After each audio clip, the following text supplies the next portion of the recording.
Welcome to my YouTube channel guys, Ritik Technical Support. So today we will talk about how to avoid a margin call on Robinhood. Smart tips for beginners. हम में से काफ़ी लोग जो है margin trading करना पसंद करते हैं, जो कि हाई रिस्क होता है उसमें और हाई रिवॉर्ड भी होता है। ओके, बट डिपेंड करता है आपके साइकोलॉजी के ऊपर में। तो अगर आप अवॉइड करना चाहते हैं मार्जिन ट्रेडिंग को, तो साइकोलॉजी के ऊपर आपको उस पर काम करना है।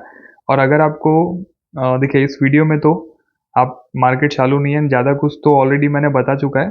ओके, तो आप सिंपल क्या करिएगा, आप हमारे यूट्यूब चैनल के प्लेलिस्ट पे क्लिक करेंगे।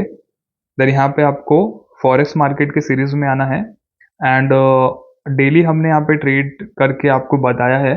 तो अगर आप यह प्लेलिस्ट को देख लेते हैं तो यहाँ पे आपको डिटेल में पता चल जाएगा कि कैसे जो है हम लोग अवॉइड करेंगे मार्जिन ट्रेडिंग का। तो सिंपल आप इस प्लेलिस्ट को देखिएगा, यहाँ पे आपको डिटेल में पता चलेगा कि आप कैसे अवॉइड करेंगे और आपको काफ़ी बेटर स्ट्रेटेजीज और ट्रेडिंग सीखने को मिलेगी।